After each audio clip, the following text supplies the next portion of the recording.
on-premises in a hybrid environment. This is important for ensuring that network traffic between on-premises and cloud workloads takes an optimal path and avoids the public internet when required. We'll also explore how to simplify your network traffic between different office locations, and finally, you'll learn about the options for using your on-premises Active Directory identity platform to allow access to resources and workloads inside Microsoft Azure. Let's get started. Welcome to Hybrid Cloud Identity and Networking. My name is Sonia Cuff and I'm a Senior Cloud Advocate at Microsoft. In this session, I'll explain how an organization can configure both the networking and the identity components of their hybrid deployment. All of the sessions in this learning path use Tailwind Traders as our fictional customer. This company has a central office and branch offices spread across cities in multiple geographies. Now they use a single Active Directory forest and their branch offices are connected to one another using a basic hub and spoke topology, with the head office being the hub.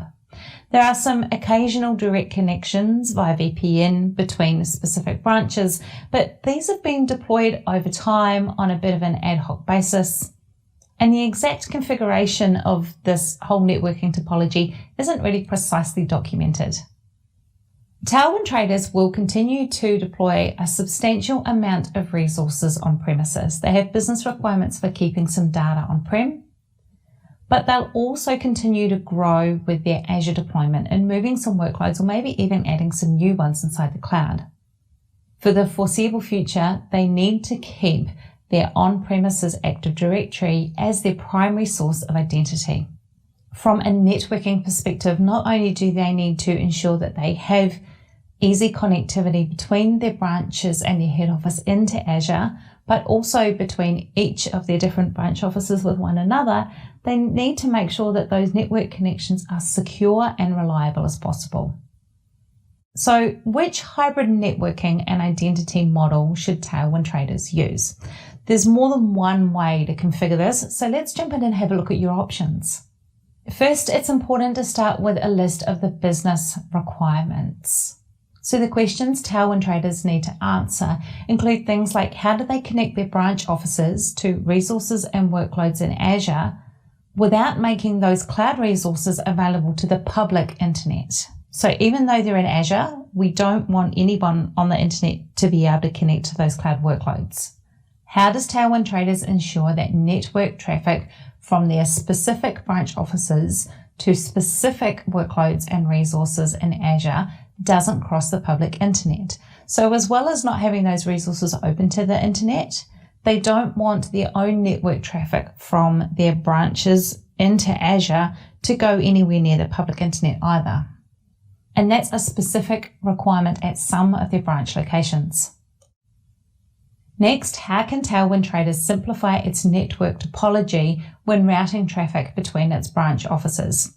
Now that they've experienced a bit of growth and they're in a bit of a mess as people have joined the company and created these environments and maybe even left the company, it's time to consolidate and simplify this network topology across all of their locations. And last but not least, how can Tailwind Traders restrict access to resources and workloads inside their Azure data centers using their on-premises identities? They've got a significant amount of investment in capital in the user accounts and identities that they've been building up on-prem over time. So they want to keep using that. And they may have specific, say, even line of business applications that require that kind of identity to be used to authenticate into the applications. To help answer those, we're going to look at a couple of different networking technologies and how you can set up a hybrid structure for your identity requirements. Today we'll look at Azure VPN, Azure ExpressRoute, Azure Virtual WAN, and a hybrid identity scenario. Starting with Azure VPN. You may be familiar with configuring a VPN on a network device so that remote workers can log in securely via a tunneled VPN network connection, for example. In this case, what we're doing is we want to create a VPN connection into Azure. You're still going to require a gateway device on-premises in your physical location.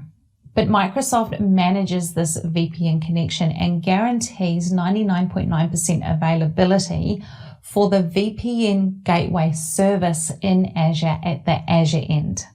It's important to remember that there's no guarantee on the reliability of the connection to that gateway in Azure as it crosses the internet.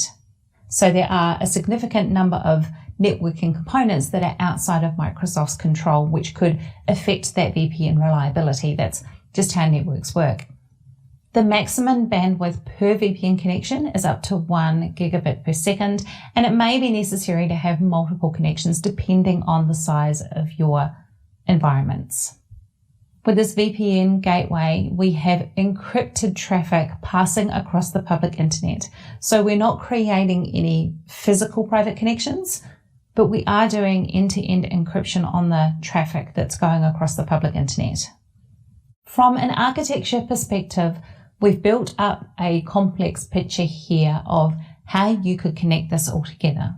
So for Tailwind traders, we have their on-premises environment with their gateway appliance that is going to be their physical end of the VPN connection. Over in Azure, we create an Azure virtual network that has different subnets in it. And so we have a gateway subnet, and that's where the Azure end of that VPN connection sits. Inside our gateway subnet, we have our VPN gateway. Now within that Azure virtual network, we can also create different subnets with network security groups that manage traffic into things like individual virtual machines, or contain things like Azure Bastion for secure remote connectivity to a VM without needing an RDP port open. Now Tailwind traders also have an Azure Stack implementation. So they have a virtual network for Azure Stack with a VPN gateway that passes through public virtual IP addresses and connects through to those same resources that they have in Azure, those virtual machines. So when we're talking about an Azure VPN gateway, it includes the following pieces. We have that virtual network gateway that sits inside Azure, which is a virtual VPN appliance for the virtual network. And this is what routes the encrypted traffic from the on-premises network into the Azure virtual network. Then we have the local network gateway. So that's your on-prem VPN appliance from whichever vendor you choose. And that routes the traffic from the on-prem network into Azure. Now between these two, we have the connection itself. And the connection is configured with different properties like the connection type and a key that is shared with the on-premises VPN appliance for doing the encryption of that traffic. It's important to make sure that your local network gateway supports the connection type that you've configured. And finally, the gateway subnet. So that was the special subnet inside our Azure virtual network that hosts that Azure VPN gateway. Let's look at that a little bit more. The Azure VPN gateway subnets host the IP addresses that the virtual network gateway virtual machines and services use. So we want to protect this subnet. We don't want to deploy any other workloads into this gateway subnet, and we have to name it gateway subnet, all one word, for it to function as this VPN gateway. It's recommended that we use a /26, 27 or 28 subnet, and that we don't apply a network security group to this gateway subnet. Next, I'll show you a demo of how we can configure this through the Azure portal and add an Azure VPN. But it is possible to create this gateway subnet through PowerShell with the PowerShell command add-az virtual network subnet config, where we give it that gateway subnet name and the address range. You've learned about the different components of an Azure VPN, so let's go and see what it's like to go into Azure and create one of these. In this demo, we'll look at how to configure a VPN to Azure using the built-in functionality on Windows Server. We've got a Windows Server here, computer name Hybrid Melbourne WAC. So this is a Windows Admin Center instance that we've created on one of our Windows servers. We need to start by connecting this to Azure. So under Azure Hybrid Services, we want to register this instance of Windows Admin Center. It assumes we already have an Azure account, or if we don't, we could click on the link to create one. And it gives us a code to go and copy and a website to paste that copy code into. So we'll add that in and then sign into our Azure account. We can verify which Azure Active Directory tenancy we're connecting to, and it will create a special Azure Active Directory application to allow us to interact with Azure Active Directory. We need to now sign into Azure with an account that has permission to register an application within that Azure Active Directory instance.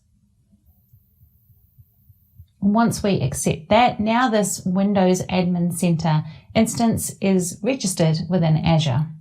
Inside the Azure portal, I'm going to a virtual network that I've already configured, and I want to add a gateway subnet to that virtual network.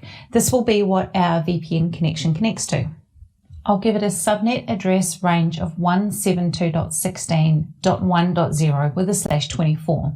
So that gives me 251 possible IP addresses that I can use within this subnet, because Azure reserves 5 of them for its use. Don't need to change anything else, and we'll just get that gateway subnet added. So back in our Windows Admin Center, when we go down to networks, we want to add an Azure network adapter. It's picked up the subscription from my logged in user. I'll select a location for it and the virtual network that I'm connecting to. It fills in that gateway subnet address based on what we created inside that virtual network. And then the gateway SKU is just the size of the gateway that we want. And the different SKU sizes inside this have different capacities and capabilities. Now I need to add the client address space, and I'm going to choose 172.16.2.0, which is adjacent to that other 1.0 address that we had before. And then I just need to click create. This submits the creation to Azure. It will go and configure a VPN device in Azure, and it will configure the VPN connection.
The challenges around a hybrid network deployment will be determining how to route traffic between offices and whether or not each office requires its own independent VPN or ExpressRoute connection into Azure.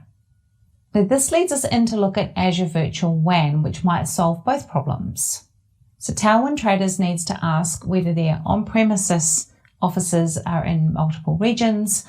Have they deployed resources into multiple Azure regions?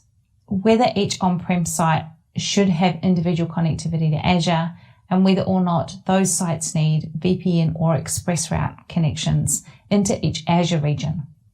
You can start to see how all of these different questions and challenges and individual business requirements help you formulate the decisions you make about how this hybrid network topology is going to be configured. With Azure Virtual WAN, we can provide connectivity between two of your different physical on-prem branches through Azure itself. This gives us an automatic site-to-site configuration and connectivity between these on-prem sites and an Azure hub. In essence, it gives us an automated spoke setup and configuration when we step through the processes, and a built-in Azure dashboard to give us some troubleshooting insights and view our connectivity on a larger scale. It's important to know with Azure Virtual WAN, you can have up to 1,000 connections per virtual hub, but each connection has 2 tunnels in an active-active configuration. So it has 2 network tunnels going all the time that your traffic is going to be split between, giving us a level of redundancy, but it means that we don't have a secondary connection that's sitting there dormant, not being used.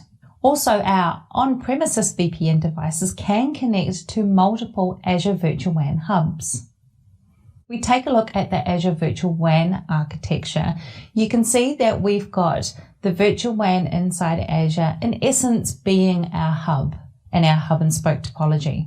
And our spokes can be anything from our physical on-premises branches through site-to-site connection. Those branches could be connected via ExpressRoute, and we could also have remote users with individual connections from their devices in a point-to-site VPN configuration. Through those, we also connect to our different virtual networks inside Azure, and then all of these different endpoints can communicate with each other. It's time for another demo, so let's jump into the Azure portal and look at how to set up an Azure Virtual WAN. Instead of using a traditional network hub and spoke topology, we're going to use VPN connections from each of our branch site offices into Azure, and then we use Azure as the backbone to connect those sites to each other. This removes a reliance on your one hub site, because if that goes down, it could potentially take down communications from your branch sites to each other. Inside the Azure portal, we'll start in the marketplace and search for Virtual WAN. So it's Microsoft's Virtual WAN offering here that we need to go and create. This becomes the container for all of our network connections.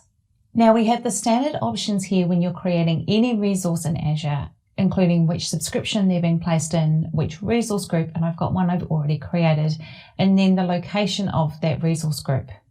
So we'll go and change that one to East US. I'm going to give it a name.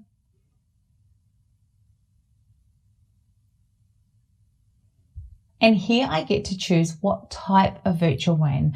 There's 2 types, standard and basic. Now, standard allows for a wider range of connectivity options than basic does, and that includes things like ExpressRoute and user VPNs, known as point-to-site VPNs. The basic type for a virtual WAN only supports site-to-site VPN connections, but it's priced cheaper. We'll leave it as standard for the demo. It'll validate against any Azure policies, and it will go and create that virtual WAN resource for us. Now, I've sped that up. It might not take quite so quickly, but I figured you didn't want to sit and wait for it to complete. Inside the virtual WAN itself, we'll start by creating a virtual hub. So this is your Microsoft managed virtual network, and it contains various service endpoints to allow connectivity. Just note that you can only have one of these hubs per Azure region. With this network topology, your site-to-site connections come into this hub, not into VPN gateways on any individual Azure virtual networks where you have your resources. Again, because we're creating a new Azure resource, we get to pick things like the region. It's given us a default subscription and resource group that we were already in for the virtual WAN. And then we get to put in the particular endpoint connection types that we need. So we'll start with a site-to-site VPN gateway. This allows your hub to have your site-based VPN connections coming into it. And when we create this site-to-site VPN gateway, it's going to ask us for the gateway scale units. Now, this is the maximum total throughput of this VPN gateway. And it always gives us 2 instances for redundancy, but here we've got a maximum of 500 megabits per second of throughput.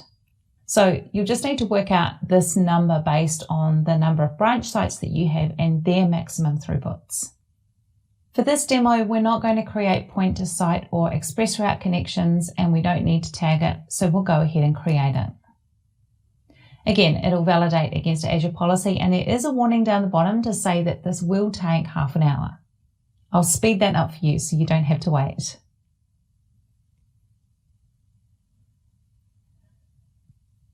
So now our deployment has been created. We go and have a look at that hub resource that we've just created.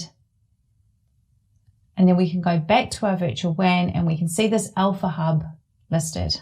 Once we have our hub, we're going to create a VPN site connection. This is the Azure side of the site-to-site connection from one of your branch offices. Again, because it's an Azure resource, we need to put the region in. And we want the region where that branch site office is going to be connecting in from, the closest Azure region to that physical location of our on-premises office. I'll create one from Melbourne, Australia, and add in the device vendor name of the VPN appliance. Next, you can turn on Border Gateway Protocol, or you can specify the private address space of that branch site office. Border Gateway Protocol offers dynamic routing, but your on-premises firewall needs to support it. So to keep it simple for this demo, we'll just specify the on-premises private address space of that office. And we want it to connect to that hub resource that we just created. I'm going to enter the link name, the internet provider name, and the speed of that particular branch link, and the IP address of that on-premises gateway device.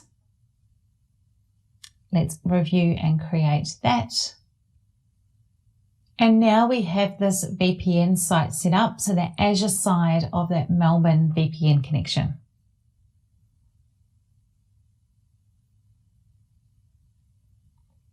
And I can go into Melbourne now, and under these VPN site-to-site connections, I could download the VPN config if I wanted to then go and set up the VPN gateway on premises. I'm going to go and set up a second site though. So let's get Sydney connected in. Again, putting in the name and the vendor of the firewall appliance that's there, creating an address space for it, and connecting it to that same alpha hub that Melbourne is connected to.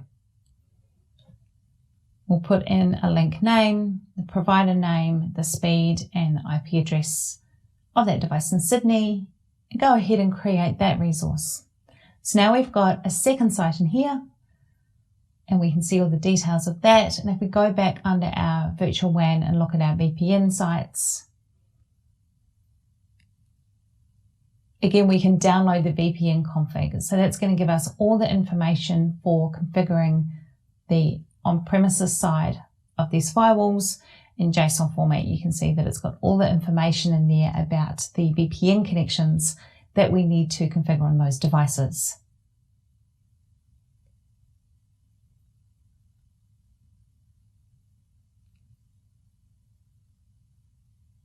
So far, we've connected two sites, Melbourne and Sydney, to each other through our hub.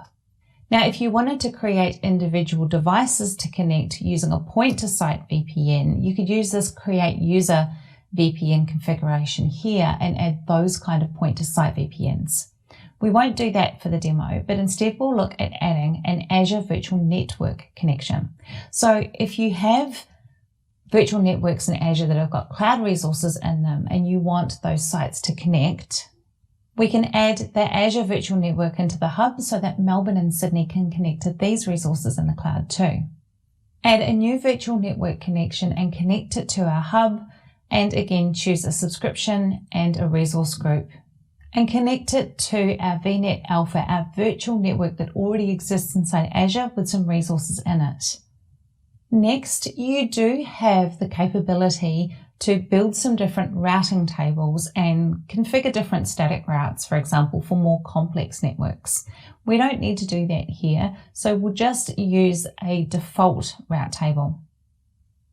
And we'll create this virtual network connection. Let's go and add another one. We'll call this one Beta, and we'll pick the same hub to connect to. But this resource group and virtual network is in maybe a different Azure data center, and we'll add it to the same route table. Okay, so now we've got two Azure virtual networks connected to our hub with our two sites, and they're all routing with each other via this hub and spoke topology, all inside Azure. Once we have our networking topology figured out, how do we handle identity? If we've got user accounts sitting inside Active Directory in our Windows server on premises, we have a number of options for how we can configure our Azure resources to be able to use those identities. Our options start with our Active Directory domain services inside Azure. So this is where we are deploying servers that are running Active Directory as domain controllers inside Azure as virtual machines, as a separate site, a forest, or a domain. And they're connected back to our on-premises environment and our other domain controllers using a VPN connection. We could also use Azure AD Connect. So with Azure AD Connect, we can synchronize those identities from our on-premise Active Directory into Azure Active Directory. And then the resources we've got inside Azure will use Azure Active Directory to authenticate and authorize those user credentials. It means that the login process happens and the Azure resource doesn't have to try and communicate back to a domain controller on-prem to do that authentication and authorization. Now, another option is Azure Active Directory Domain Services. And with Azure AD DS, it's domain controllers as a service, where Azure provides a service that acts like an Active Directory domain, but you don't have any domain controller virtual machines to manage and operate. With this, we can domain join our virtual servers that are sitting inside Azure to our domain. When we're talking about Active Directory domain servers inside our Azure architecture, this diagram shows Contoso.com having a physical branch with their VPN gateway and their standard Active Directory servers. They connect to Azure through their VPN gateway. And then inside the virtual network in Azure, we have these ADDS servers. We're putting them in a separate subnet and we're protecting them with a network security group to provide a firewall to protect against unexpected traffic sources. Now that gateway connection between the on-prem network and Azure provides the synchronization between the Active Directory servers that we have on premises and the Active Directory servers that we're running in the cloud. With this configuration, you are still responsible for sizing the virtual machines inside Azure for these domain controllers and managing them like you would a standard on-prem AD server. Azure AD Connect is a different architecture because we don't have those domain controller servers anymore inside Azure. Instead, in our on-premises network, we have our standard domain controllers and our clients, but we also have a server that is running the Azure AD Connect sync service. Now, it's responsible for transferring the data between the information inside the domain controller in our on-prem Active Directory into our Azure Active Directory tenant. There are some technical details in terms of password hash sync and password write back and how all that works, but this isn't a pure identity session. So if you'd like some more information on that, check out the information at docs on Azure AD Connect. But just briefly, from a sync perspective, we have this automatic sync going on in the background that keeps up to date with changes in your on-prem Active Directory and synchronizes information through to your Azure Active Directory tenant. Your on-prem Active Directory remains the primary source of authority for creating new user accounts, changing details about those users, for example, and it will synchronize those changes through to Azure AD. It's important to note that that sync is never synchronizing a copy of what the user's password is. It's synchronizing a hash of that password. It's demo time again. So let's say that Tailwind traders have a server, a Windows Server virtual machine sitting inside Azure, and they'd like to be able to sign onto that Azure VM using credentials that are inside their on-prem Active Directory. This demo is going to step through the process of creating a virtual machine and enabling it to be logged into using credentials from Azure Active Directory. Now, this is different to using Azure Active Directory domain services, where we would actually domain join that Windows server to a domain. So this doesn't do that, but it still lets you log in with an Azure AD account. Now, that Azure AD account may have been created inside Azure Active Directory natively, or it might be syncing from an on-premises AD environment. There's some important steps that we need during the creation.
We'll leave the defaults here.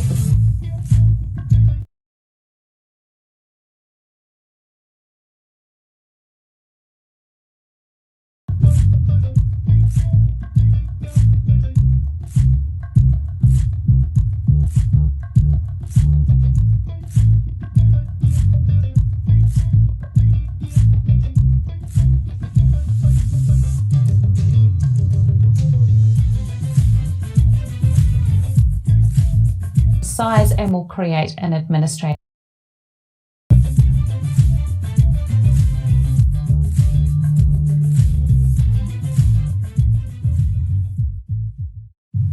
Hello and welcome to this virtual session.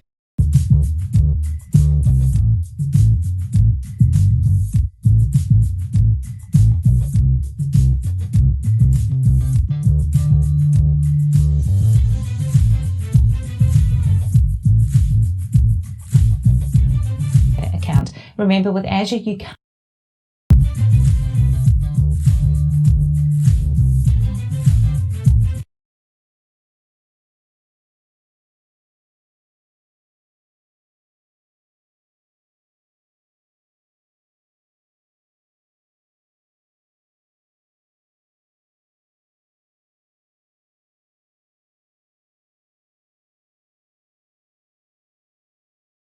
Can't use administrator as the user.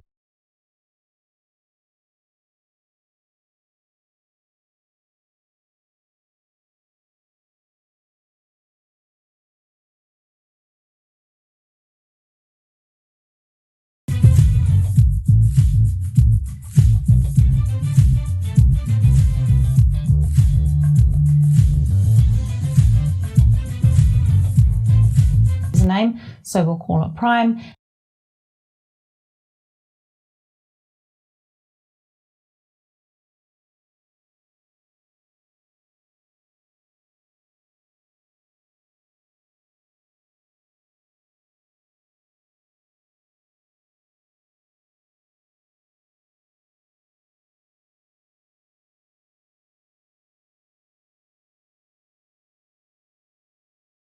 And of course, we have to put in a complex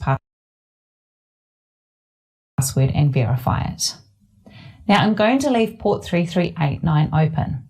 And bonus points if you gasped a little here. It's not a recommended configuration to leave 3389 open on your servers, and you should be restricting network access to that port or leaving that port closed and using something like Azure Bastion for a secure connection. But that's kind of outside the scope of this demo. For now, just to make it easier to connect via RDP to show you some capabilities, we are going to see a few warnings from Microsoft to remind us that opening up port 3389 on this server to the entire internet is probably not the best idea. Then we'll step through the disks and the networking. There's nothing in particular we need to change here, so we'll just leave this at the defaults. And here again for the virtual network and all of these network settings, again, 3389, yes we know. We'll leave it on for this demo.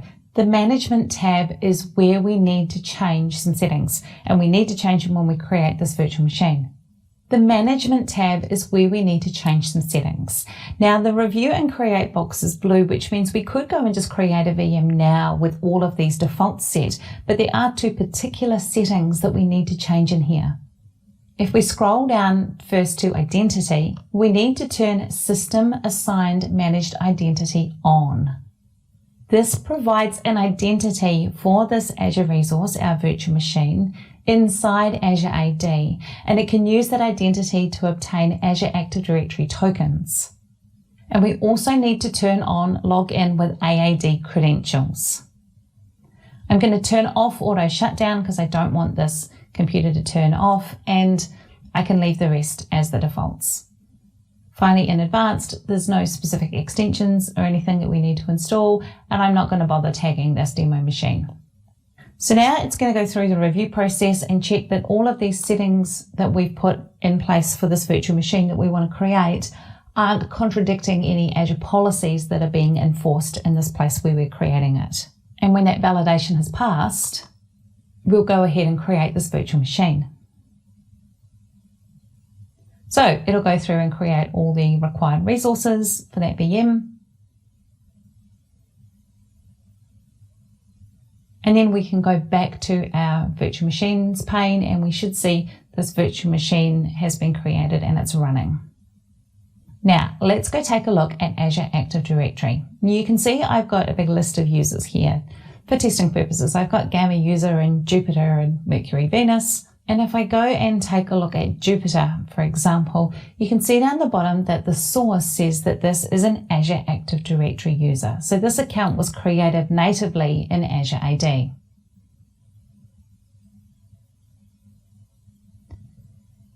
Going back to our server, we need to assign some roles. So in the server properties, we want the access control tab. That's where our resource-based access control role assignments are granted. We're going to go and create a role assignment here for the people to log in. Now, the roles that we are looking for are either virtual machine administrator login or virtual machine user login. And the people that you want to be able to log in and have access to the server using their Azure AD credentials need to have one of those two role assignments set in the access control tab on the server that they're logging into. I'm going to do this with an individual user for the purposes of this demonstration, but you could put a group name in here instead and then add the users to that group. So we'll go and save that role for Jupiter. We're giving them virtual machine administrator access, which means that they'll be able to administer that server as part of the server's local admin group. Now remember that adding those role assignments can take up to 30 minutes to apply. So if you go and try and log in to the server straight away and it doesn't work, it might just be that that RBAC assignment has yet to be completed, actually being assigned into the server. I'm going to go ahead and connect via RDP. I've given it some time and sped it up for you, downloading the RDP file and connecting to the server. Now there's a bit of a trick here when you use this connection. When we go connect, we need to click on more choices. The RDP connection has defaulted to the administrator username that we created when we created this VM, but we need to change that and put in a specific format. So we'll use a different account. And you just have to be very careful how you format these login details. What you need is Azure AD / as the domain name, and then the full UPN, this unique name of the user's account. In this case, it's jupiter@tailwindtraders.net. And if we put in there Azure AD password and go and log in, It's now going to authenticate with Azure Active Directory for that user, but let me log into this particular server. Remember, we set up Jupyter as being a virtual machine administrator login. So they've got the option in here to shut it down, but we're going to disconnect from this session to leave the server running. Let's go take a look at a different user account. If we go back to Azure Active Directory, and we'll use Mercury Venus. Now with Mercury Venus, you can see that their source is set as Windows Server AD. So we know that this account was initially created in an on-premises environment inside Active Directory from Windows Server, and it has been synchronized into Azure Active Directory. So similar process, we need to go back to our virtual machine into our access control blade. And this time we're going to add a role assignment in here. So we can see we've still got Jupyter, but we're going to add a role assignment for this other user. So we'll also make them a virtual machine administrator login, give them that role, and add Mercury Venus.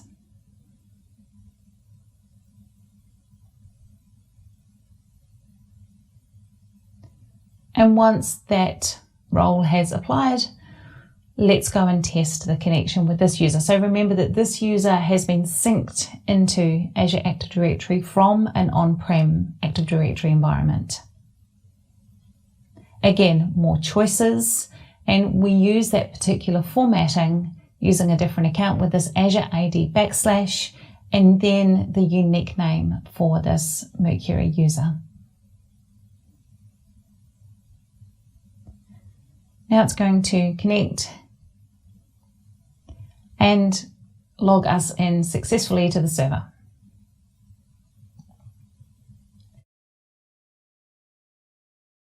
The virtual machine user login role, they wouldn't be able to shut the server down. They'd only be able to disconnect their session because, of course, we don't want users shutting down the server thinking that they're logging off and shutting it down for everybody.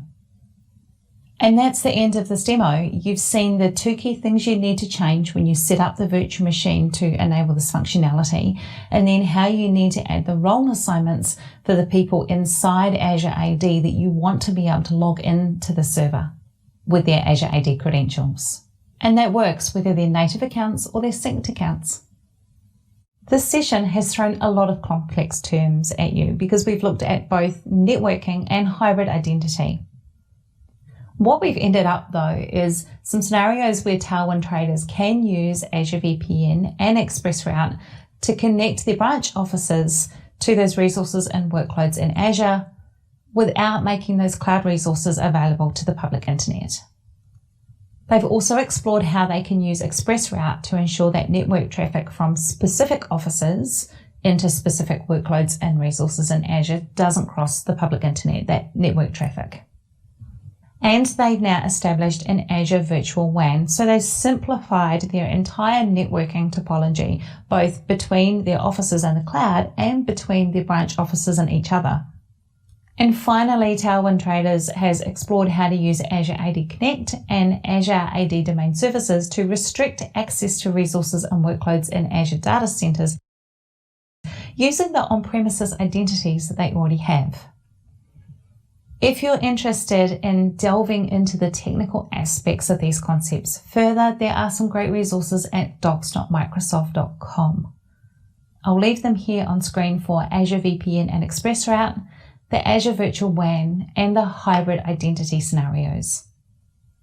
Hey, thanks for your time. I hope this has given you some ideas to explore for how to configure your networking and identity options between your on-premises networks and Azure.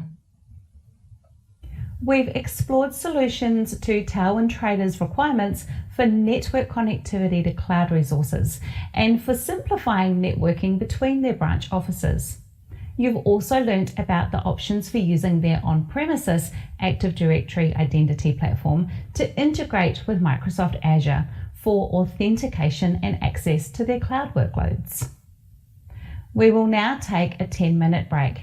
See everyone back here soon, then we will finish part 1 of our event with Module 3, Hybrid Cloud Applications.